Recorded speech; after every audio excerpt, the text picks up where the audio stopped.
안녕하세요. 순화교 TV 강성광 목사입니다. 오늘은 로마서 8장 1절부터 11절 중에 두 절을 또 살펴보도록 하겠습니다. 첫 번째는요, 4절입니다.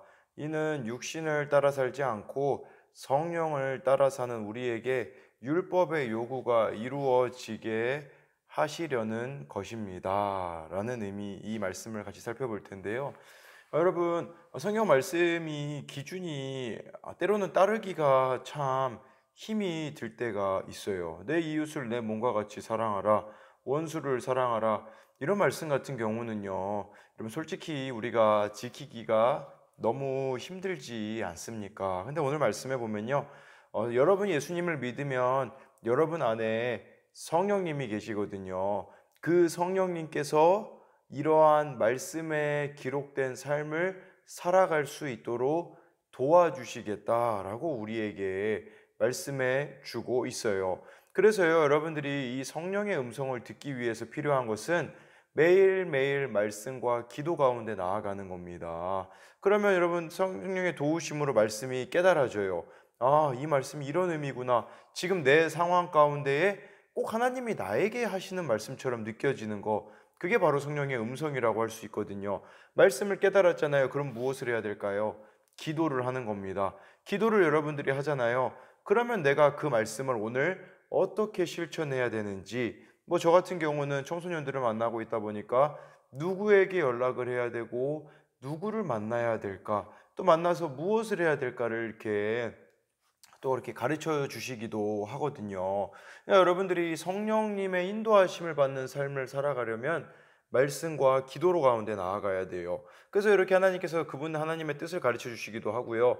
때로는 내 죄를 깨닫게도 해주세요. 내가 불순종하고 있는 것들도 깨닫게 해주셔서 회개 가운데 나아가면 정말 주님과의 그 친밀함의 회복이 이루어진다라는 겁니다. 저 같은 경우도요, 이렇게 필리핀에서 한 7년이라는 세월을 살다가 왔잖아요.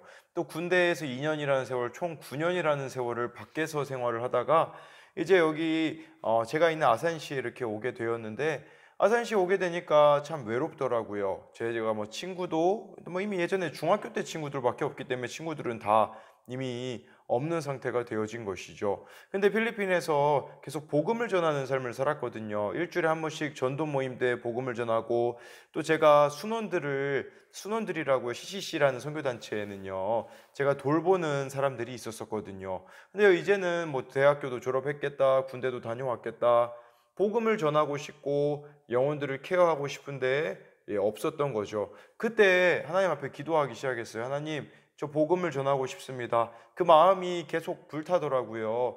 그래서 어느 여보 근처에 있는 대학교도 가보기도 하다가, 그때 그 인도하심을 따르다가 이제 학교 앞으로 가게 되어진 것이거든요.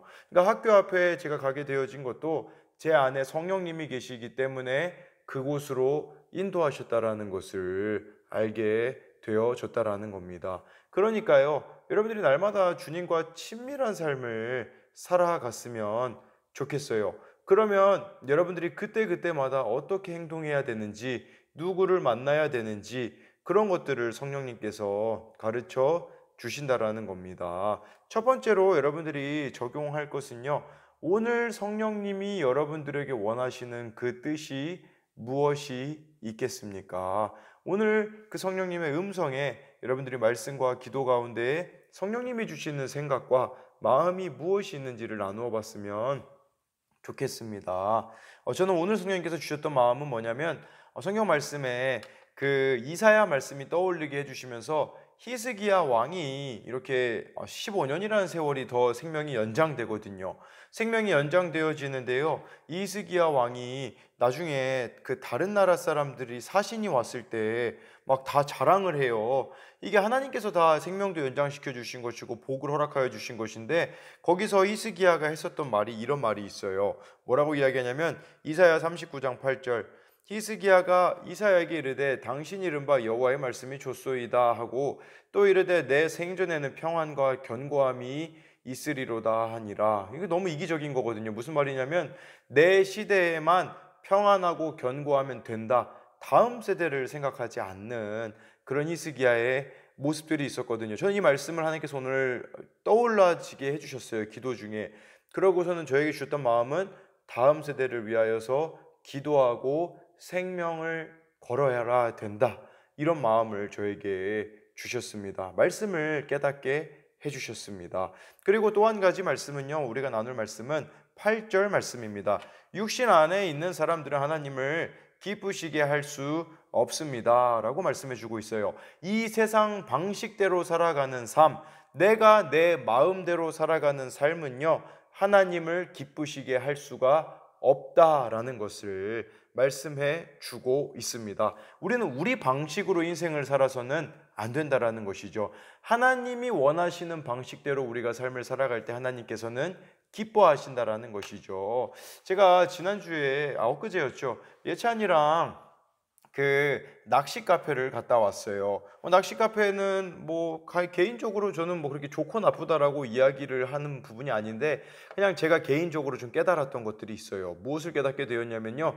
낚시 카페를 가서 낚시를 이제 제가 낚시 카페 가서 해보는 건 처음이었거든요. 예찬이도 막 되게 흥미를 가졌어요. 그래서 막 낚시를 물고기를 잡았죠. 잡았는데 그 입에 그 제가 낚시를 하면요 원래 그 바늘이 입에 걸리잖아요. 그거를 이렇게 빼내는데 솔직히 좀 저는 그게 두려운 것도 있겠지만 이 물고기 입에서 피가 나는데 근데 제가 참 무슨 생각이 들었냐면 예찬이가 흥미를 잃어버리더라고요. 그러면 예찬이랑 같이 놀아줘야 되잖아요. 근데 낚시하는 거에 정신이 팔려가지고요.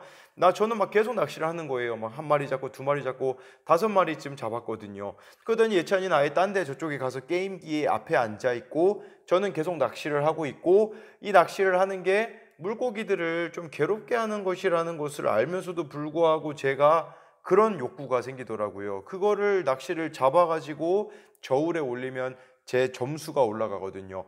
점수가 올라가는 거에 초점을 맞추다 보니까 제 마음 가운데 참 제 자신이 좀 잔인하다라는 생각이 들더라고요.